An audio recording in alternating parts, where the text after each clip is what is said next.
May I speak in the name of the Father, the Son, and the Holy Spirit. Please be seated.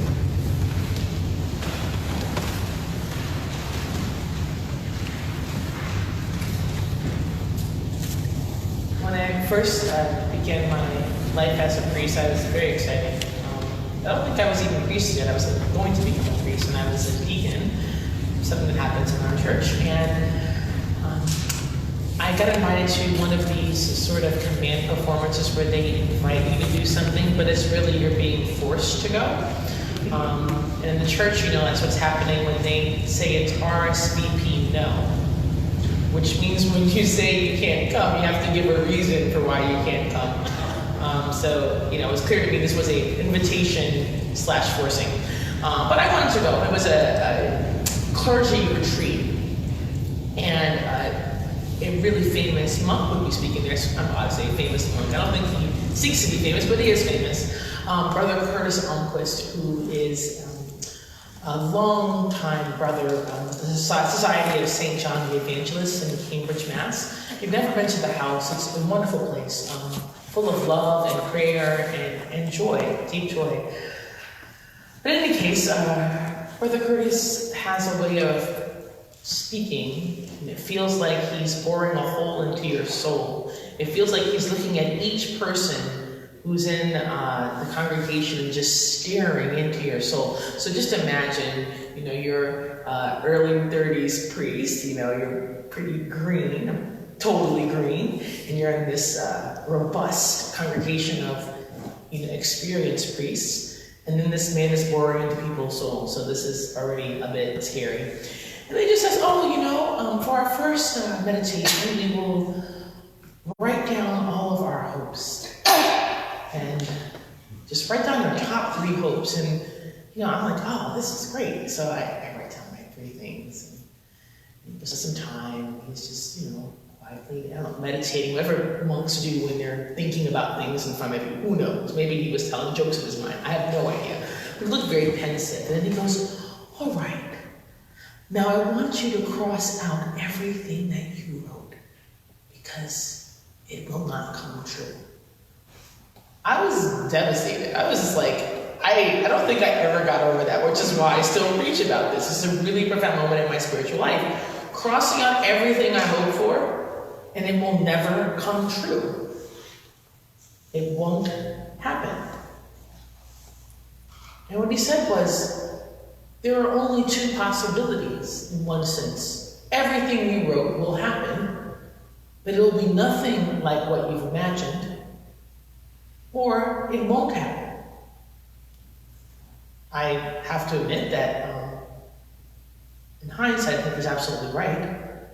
Think about your own dreams and hopes.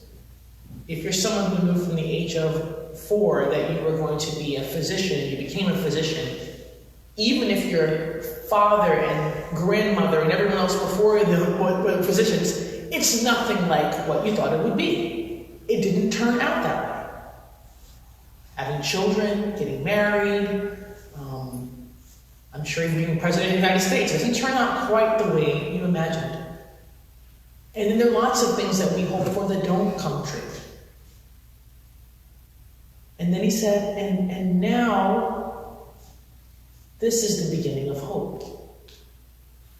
So I want to read that passage from Romans again, because I think this speaks directly to the issue of hope.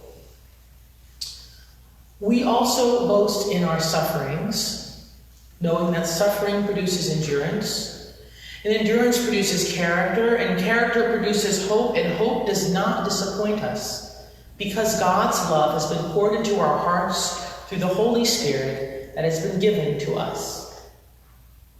This, friends, is what we're talking about when we talk about sanctification. Some of you grew up in traditions where people talk about it, people being sanctified, and in some traditions it's you speak in a certain way, or you never say bad words, or you're always looking very pious and thoughtful, you wear the right things. But this is a process that's identified in almost every Christian tradition as the underpinning of that.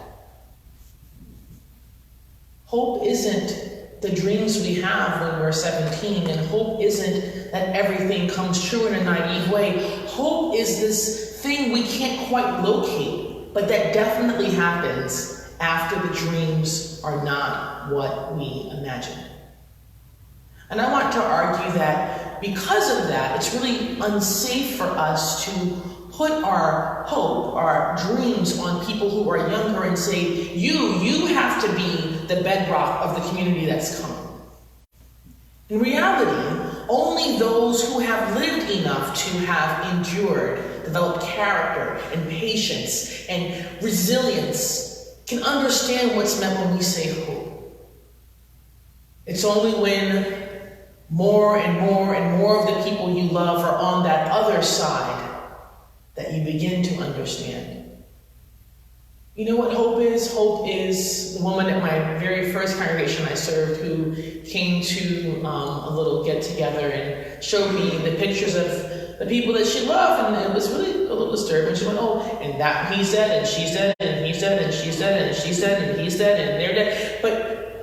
But she was a joyful person. She came to church precisely because of that. Not in the fantasy that they were going to all, show up one day in the pew with her and cheer her on, but in the reality that she had confidence that in this one time during her day, when she would come and have communion, she was closer to those people than she would ever be until that time to come. And that was a hope she held deeply in a very frank and honest and loving way, but was true and real. And I don't think, however much theological education I'd had at that point, I think, 4 years, something like that, that did not in any way compare to the wisdom and the hope that she had. I had many dreams, but I don't know that I've ever developed hope until things were not quite what I had imagined, until some of the things I thought I wanted happened, and I realized it's not that at all. And so what I'm trying to say is that a church that understands that, what hope really is, a church that really grounds itself in that, is a very different kind of place. We live in a world in which we collect things and we collect even adventures and experiences because we are afraid to be alone with that real hope. And I want to be really clear, you don't have to go looking for suffering. It's going to come find you. You don't have to go find a cross and jump on it. No, it's coming to you. If you're blessed enough to live long enough, it's coming to you. You don't need to go tour for it. It's on a tour and it will come to your door. What being Christian means is that we hold those things, the reality of getting older, the reality of getting wiser, the reality of experiences, we hold those in juxtaposition with what we know of God in Jesus Christ. Not denying those things, but seeing them and facing them head on and saying, and still, and also, and. And I'm not the first person to think about this or to wonder about this. Lots of theologians have written about this in far better and more eloquent ways than I could ever speak or write. But the reality is that I think as a church, because we're in a culture that acquires things to feel safe, we have a hard time thinking about letting go, even of dreams we know aren't real to us anymore. It feels like a defeat. Marie Kondo, some of you know her. She was on TV with her shows Tidying Up with Marie Kondo, Sparking Joy with Marie Kondo. Marie Kondo had a confession for people earlier this year. Does anyone hear about this? She had 3 children. She has 3 children now. And she's given up on the Marie Kondo method. She said, I give up. It's just not going to work for this season of my life. And I wonder how many of us would be brave and bold enough to say, I've built my reputation on this. This is part of who I am. But it's not right for me that way anymore. And I'm going to let that go because it's not the bedrock of who I am. We don't just let go to the sake of letting go just because we're going to prune things down. But what if all the things we've accrued that we don't need anymore?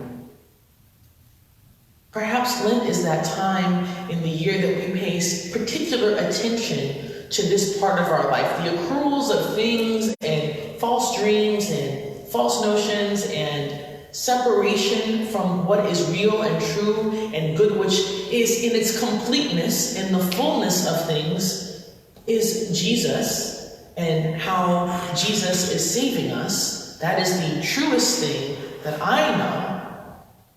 And all the other things that gather dust in my mind and my heart that I give pride of place, maybe they need to take a back seat, and some of them need to be given away, not even to Goodwill, but to the bin, to the trash heap, to the rubbish bowl. And that's hard. For the entire time that there have been Christians, we've been doing this thing as we prepared for Easter. We go into our new birth with nothing but who we are, as frail and as imperfect and as unlovable as we might feel. We are going into this remembering of our new birth just that way. And the sad part is that we have all these things on us. We don't even know how to do it. We are weighed down and we are unable to be the one place in people's life where they can really be that. Because if I walk into a community and I sit here and I see people who are vulnerable and honest, who have a real hope and are not living in a fantasy land, who have a dream and a possibility born of God, not of themselves, now that's a place where my frightened, insecure, emotionally hoarding, fearful, whatever it might be, self can really be present. That's a place the world really needs.